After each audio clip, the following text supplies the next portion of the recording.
not just your country, but every embassy, every military base, every trading floor on the planet. Every word you say from that room carries weight. It carries consequence. And that's not a burden you take lightly, or at least you shouldn't. Now look, what happened on March 16th in that Oval Office press conference, I want you to really hear me on this. It wasn't just another heated exchange with reporters. This was a sitting president in the middle of an active war with American service members in harm's way across 7 countries, making a series of statements that frankly should concern every American, regardless of party. And I'm not here to score points. I'm not. I'm here because I've been in that chair, and I know what's at stake when a president loses the thread during wartime. The institutions that protect us, our intelligence community, our alliances, our credibility, they don't break all at once. Bill Clinton বলেন, they erode quietly, and sometimes erode can occur just from a single press conference. 60টি দেশ এমন কিছু বক্তব্য দিয়েছে যা প্রকৃতপক্ষে প্রতিটি আমেরিকানের জন্য উদ্বেগজনক হওয়া উচিত, যে কোনো রাজনৈতিক দলেরই হোক না কেন। আমি এখানে কোনো পয়েন্ট স্কোর করতে আসিনি, আমি আসলে এটা করতে চাই না। আমি এখানে আছি কারণ আমি সেই চেয়ারে বসেছি এবং জানি যুদ্ধকালীন সময় একজন প্রেসিডেন্ট গ্রেড হারালে কি ঝুঁকি থাকে। যেসব প্রতিষ্ঠান আমাদের রক্ষা করে, আমাদের গোয়েন্দা কমিউনিটি, আমাদের মিত্রপক্ষ, আমাদের বিশ্বাসযোগ্যতা, সেগুলো একসাথে ভেঙে পড়ে না, সাধারণত একসাথে ভেঙে পড়ে না, সেগুলো ধীরে ধীরে ক্ষয়প্রাপ্ত হয় এবং কখনো কখনো সেই ক্ষয় একটি একক প্রেস কনফারেন্স দিয়ে শুরু হয়। এখানে তিনি প্রেস কনফারেন্স বলতে ট্রাম্প 16 তারিখে যে প্রেস কনফারেন্সটি করেছেন তার কথা বলা হচ্ছে। আমি আপনাদের সাথে একটি বিষয় শেয়ার করতে চাই, কারণ যা কিছু আপনি শুনতে যাচ্ছেন তার ফলাফল একাধিক সংবাদ চক্রের একাধিক সংবাদের থেকেও অনেক দূরে যেতে পারে। প্রথমে আমি দৃশ্যপটটি সেট করতে চাই, কারণ প্রসঙ্গ গুরুত্বপূর্ণ, সবসময় গুরুত্বপূর্ণ। যদি আপনি বুঝতে চান কেন ওই ওভাল অফিসে যা বলা হয়েছে তা এত গুরুত্বপূর্ণ, আপনাকে প্রথমে বুঝতে হবে তখন কি ঘটছিল যখন প্রেসিডেন্ট ট্রাম্প সেই পডিয়ামে দাঁড়ালেন এবং আমরা তখন যুদ্ধের মধ্যে আছি। অপারেশন এপিক ফিউরি, যুক্তরাষ্ট্র এবং ইসরায়েলের যৌথ সামরিক অভিযান। 16 মার্চ পর্যন্ত 13 জন আমেরিকান সৈন্য নিহত হয়েছে, প্রায় 200 আহত হয়েছে 60টি দেশে, এবং অনেকের মতে এই সংখ্যা পুরো গল্প বলছে না। এইটুকু যে কোনো প্রেসিডেন্টের জন্য পুরো গুরুত্ব দেওয়ার বিষয়, তা যথেষ্ট। কোনো একটি প্রেসিডেন্টের জন্য গুরুত্ব দেওয়ার জন্য এইটুকু বিষয় যথেষ্ট। কিন্তু এখানেই জটিলতা শুরু হয়। ইরান শুধু হামলা সহ্য করেনি, তারা শুধুমাত্র ইসরায়েলের বিরুদ্ধে নয়, নিজেদের প্রতিবেশীদের ক্ষেত্রেও তারা ক্ষেপণাস্ত্র এবং ড্রোন হামলা করছে এবং প্রতিশোধ নিচ্ছে। কাতার, সৌদি আরব, সংযুক্ত আরব আমিরাত, বাহরাইন, কুয়েত, জর্ডান, এমনকি ওমানেরও, যেসব দেশগুলো আমেরিকান সামরিক ঘাঁটি হোস্ট করে এবং যারা এই যুদ্ধ এড়াতে চেয়েছিল, তারা হঠাৎ করে ইরানের ক্ষেপণাস্ত্র এবং ড্রোন হামলার শিকার হলো। এই দেশগুলো প্রকাশ্যভাবে অভিযোগ করেছে যে মার্কিন যুক্তরাষ্ট্র তাদের পূর্ব সতর্ক করেনি। ভাবুন এটা, এরা আমাদের মিত্র। কাতার হোস্ট করেছে আল আদিদ, পুরো মধ্যপ্রাচ্যের সবচেয়ে বড় মার্কিন এয়ারবেস, এবং বাহরাইন হোস্ট করছে 5ম ফ্লিট। এই সম্পর্কগুলো আমরা দশক ধরে তৈরি করেছি এবং তারা অপ্রত্যাশিতভাবে আঘাত পেল। You through exactly what was said, because some of what you're about to hear has consequences that go far beyond a single news cycle. And we'll come back to that in a moment. But first, let me set the scene, because context matters. It always does. To understand why what was said in that Oval Office matters so much, you've got to understand what was already happening when President Trump stepped up to that podium. We are in the middle of a war.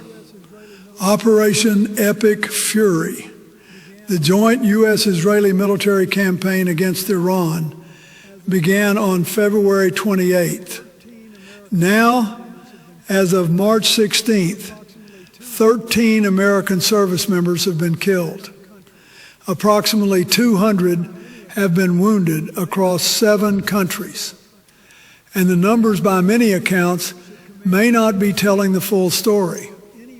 That alone should command the full seriousness of any president who speaks publicly. But here's where it gets more complicated.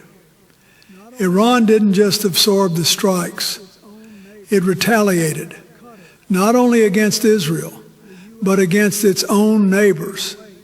Qatar, Saudi Arabia, the UAE, Bahrain, Kuwait, Jordan, even Oman, countries that host American military bases, countries that tried to prevent this war, suddenly found themselves under Iranian missile and drone fire. And several of those nations publicly complained that the United States didn't even warn them before launching the strikes that put them in the crosshairs. Now think about that. These are allies. Qatar hosts Al Udeid, the largest U.S. air base leased. Bahrain is home to the Fifth Fleet. There's a silver lining behind every cloud. তিনি বলেন যে American Trump অ্যাডমিনিস্ট্রেশনের এবং এই যুদ্ধের সাথে সংশ্লিষ্ট সরকারি যে সকল কর্মকর্তা ইন্টেলিজেন্স আছেন তারা কেউই এটা বুঝতে পারেনি যে ইরান মিডল ইস্টের তার প্রতিবেশী কান্ট্রিগুলোকে এইভাবে অল স্কেল একটা অ্যাটাক করবে। তারা কেউ এটি ভাবতেই পারেননি। Now look, when you launch a military campaign against a sovereign nation with one of the most sophisticated missile programs in the Middle East, and your own president tells the world that his entire team was blindsided by the most foreseeable consequence of that campaign, that's not a boast. That's a confession. Every Iran analyst worth their salt outside that building had been warning for years that Iran's asymmetric doctrine includes striking regional targets to fracture coalitions. That's not classified. That's in textbooks. And here's where things start to get complicated. Because just minutes later, in the same press conference, the president claimed he predicted Iran would weaponize the Strait of Hormuz. He even claimed, and I want to be careful here, that he predicted the September 11th attacks. Now, I've seen the passage in his 2000 book. He mentioned Osama bin Laden in passing, but fact checkers across the board have confirmed he did not predict 9/11. Casually said he could take Cuba and do anything I want with it. Let me tell you something. এরপর Bill Clinton কিউবার প্রসঙ্গটা টানেন এবং তিনি বলেন যে president Trump কিউবার ক্ষেত্রে যে ভাষণটি দিয়েছিলেন, যে স্টেটমেন্টটি দিয়েছিলেন, সেটি ছিল তিনি যেমন খুশি তেমন ডিসিশন নিতে পারেন, যা খুশি তাই করতে পারেন কিউবার সরকারের সাথে। That kind of language, while your military is actively engaged in one conflict, isn't strength. It's recklessness with constitutional dimensions. And finally, and this one I take personally, the president claimed a former president told him they wish they'd done what he's doing. Aides to myself, President Obama, and President Biden all denied it. I can tell you plainly, he didn't hear that from me. Let me tell you something about wartime leadership, because I've lived it. When you send young men and women into harm's way, something changes inside that building. The briefings get heavier. The silences get longer. And every single word you say publicly carries a weight that if you're doing the job right, you feel in your bones. I remember the nights during Kosovo, sitting with my national security team, going over every detail, because one misstatement could endanger a pilot or collapse a coalition. I remember the strikes against Iraq in 1998, the decisions around Somalia, moments where precision and language wasn't a luxury, it was a lifeline. You don't get to be casual when people are dying under your flag. And that's what troubles me most about what we saw on March 16th. It wasn't just the contradictions, though those are serious. It's the pattern. When a president admits an intelligence failure in one sentence and claims prophetic genius in the next, something fundamental has broken in the decision-making process. Because here's the honest truth. When you're managing a crisis, Bill Clinton বলেন, যখন একটা president প্রথমবার স্বীকার করেন যে একটা intelligence ফেলিওরের মতো ঘটনা ঘটছে, আবার পর মুহূর্তেই তিনি কোনো একটি প্রফেটিক বক্তব্য দেওয়ার জন্য, অর্থাৎ প্রফেসি করেছে বা প্রেডিক্ট করেছে এরকম কিছু বলেন, তখন পুরো স্ট্রাকচারটাই এবং ভেঙে পড়ে এবং সেখানে আর রাষ্ট্রনীতি বা রাজনীতি বা কূটনৈতিক অবস্থা থাকে না, সেটা একটা এলোমেলো অবস্থা রূপ গ্রহণ করে। the single most dangerous thing a leader can do is lose the thread of what's true and what isn't. If your own people can't tell whether you know what's going on, your adversary certainly can't be deterred. And right now the adversary isn't being deterred. Iran's leadership is publicly mocking the President of the United States. Ali Larijani said, your words have to be as disciplined as your forces. And on March 16th, they weren't. Now I want to take a step back from the politics for a moment.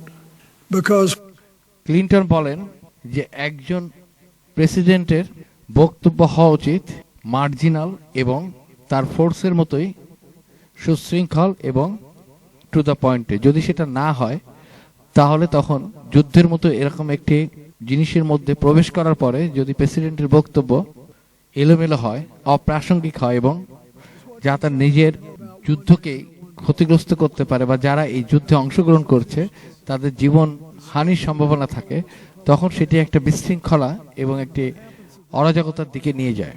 what concerns me most এতগুলো ভালোবাসা দিতে পারে একটা মানুষের জন্য যা জীবনও আমরা প্রত্যাশা করিনি, কিন্তু আমাদের সেই start with the intelligence community. Clinton বলেন যে আমি সবথেকে যে জিনিসটায় আতঙ্কিত সেটি হচ্ছে এটি কোনো একটি পার্টি বা কোনো কিছু ব্যক্তির ইনস্টিটিউশনের একটা অবক্ষয়ের দিকে আস্তে আস্তে এই দেশটি ধাবিত হচ্ছে, যেটা আমাকে সবথেকে বেশি আতঙ্কিত করে তোলে। When the president stands in the Oval Office and says his experts didn't see Iran's retaliation coming, one of two things is true. Either the intelligence community genuinely failed to anticipate a well-documented Iranian military doctrine, which would be a catastrophic breakdown, or the warnings were there and they were ignored. I want you to understand something. Either answer is deeply troubling, and either answer demands accountability. Not next year, not in some memoir, but now, while troops are still in the field. Then there's Congress. We've got to remember the War Powers Act exists for exactly this kind of situation. When a war produces outcomes the president himself admits were unexpected, when casualty numbers are climbing and allies are under fire, the American people communication hiccup, that's an alliance fracture. And it happened because someone in that chain of command didn't treat those relationships with the care they deserve. Alliances aren't transactions, they're commitments. And right now, our commitments are being questioned by the very people who've stood with us for decades. Now, let me talk about the politics of this. Not the partisan kind, but the strategic kind. Because Clinton বলেন যে আমাদের মধ্যপ্রাচ্যে যে অ্যালাইজরা আছে তারা এখন যেসব প্রশ্ন তুলছে সেগুলা বস্তুনিষ্ঠ এবং বাস্তবসম্মত। তাদের এই উত্তর দেওয়ার মতো এই বর্তমান প্রেসিডেন্টের সেই সক্ষমতা নেই। এটা আমাদের দীর্ঘদিনের তৈরি হওয়া দশকের পর দশক থেকে আমেরিকার সাথে যে সম্পর্ক তারা তৈরি করেছে সেই সম্পর্কটি রাতারাতি ধ্বংসের দ্বার প্রান্তে নিয়ে দাঁড় করিয়েছে। right in the middle of all that, he pivots to Cuba, floating the idea of taking another sovereign nation while the first conflict is still unresolved. Let me tell you something. The American people will support a president in wartime if they believe that president has a plan and is being straight with them. The moment they feel they're being played, that support evaporates, and it doesn't come back easily. Internationally, the credibility gap is being exploited in real time. When Iran's foreign minister can stand before the world, call the American president a liar, point to specific contradictions from the Oval Office podium, and the international community doesn't push back, that's not just a bad news day. That's a strategic defeat that no amount of military firepower can compensate for. Credibility is a weapon, and right now, we're disarming ourselves. There's also the question of casualties, and I want to be careful here. I'm not making accusations, but when there's public skepticism about whether the true scope of American casualties is being disclosed, that is a wound to the national trust that cuts deep. Transparency about military casualties isn't optional. It's sacred. The families of those service members deserve the truth. The country deserves the truth. And here's what troubles me across party lines. Congress has been largely passive, both parties. The Republican majority hasn't demanded the kind of oversight this moment requires. And frankly, some in my own party haven't pushed hard enough either. Clinton বলেন, আমি আজকের রাতে সবচেয়ে গুরুত্বপূর্ণ যা বলতে চাই তা হলো আমেরিকান জীবনে এমন মুহূর্ত আমি দেখেছি যখন মনে হতো যেন আমাদের মাটি আমাদের পায়ের নিচ থেকে সরে যাচ্ছে। আমি এমন সংকট দেখেছি যা আমাদের প্রতিটি প্রতিষ্ঠানকে পরীক্ষা করেছে, যেমন আমাদের আদালত, আমাদের কংগ্রেস, আমাদের সামরিক বাহিনী এদের বিশ্বাসকে পরীক্ষা করেছে, এবং প্রতিবার যা আমাদের উদ্ধার করেছে তা এক নেতা বা এক দলের কারণে নয়, তা হলো আমাদের আমেরিকানদের প্রতিশ্রুতি, যারা বলেছে যে এটি আমাদের দেশ, আমরা সত্য জানার অধিকারী। আমি কারো শাস্তি চাই না, আমি স্পষ্ট হতে হবে। আমি কারো শাস্তি চাই না এবং এটা স্পষ্ট হতে হবে। আমি সত্য চাই। আমি সেই ধরনের সত্যতা চাই যা 13 জন নিহত সৈন্যের পরিবারে প্রাপ্য। যে 200 আহত সৈন্যের পূর্ণ গল্প আমরা হয়তো শুনছি না, তারা তাদের ত্যাগের মাধ্যমে যা তারা অর্জন করেছে সেই সত্যতা আমাদেরকে জানাতে হবে। যে আমাদের গালফের মিত্ররা ইরানের ক্ষেপণাস্ত্র এড়াচ্ছে, কিন্তু সেসব সিদ্ধান্তে তাদের অংশ নেই, সেই দেশের প্রতি আমাদের ঋণ শোধ করার জন্য দেশকে সেই সত্যতা দেওয়া প্রয়োজন। কংগ্রেসকে এগিয়ে আসতে হবে উভয় দলের জন্য। ওয়ার পাওয়ার্স অ্যাক্ট কোনো পরামর্শ নয়, এটা আইন, এবং এটি বোঝায় যে যুদ্ধ খুব গুরুতর, খরচবহুল এবং অত্যন্ত গুরুত্বপূর্ণ কাজ। এক ব্যক্তির হাতে ছেড়ে দেওয়া যায় না। প্রেসকে কঠিন প্রশ্ন করতে হবে, এমনকি যখন তা অস্বস্তিকর হয়।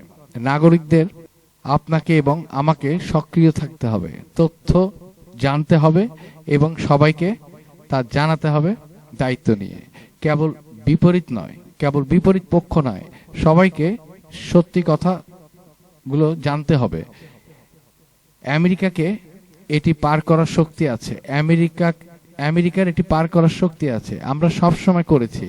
আমরা এমন যুদ্ধ সহ্য করেছি যা আমাদের বিভক্ত করেছে। আমরা এমন কেলেঙ্কারি সহ্য করেছি যা আমাদের কাঁপিয়েছে।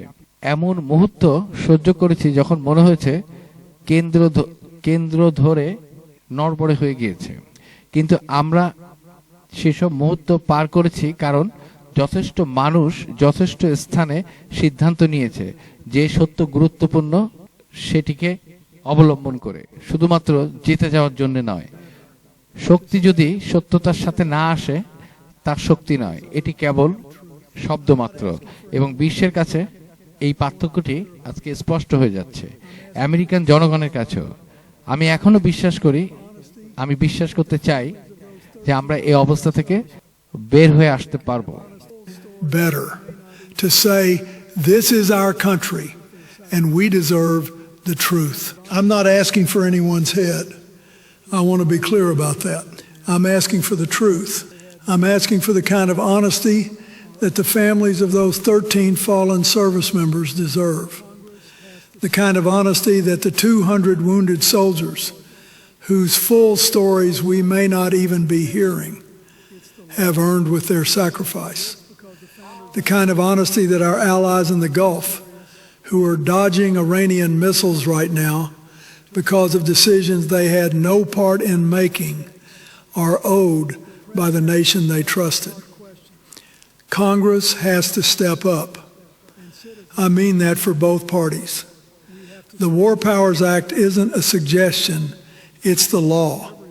And it exists because the founders understood that war is too serious, too costly, too consequential to rest in the hands of one person without checks.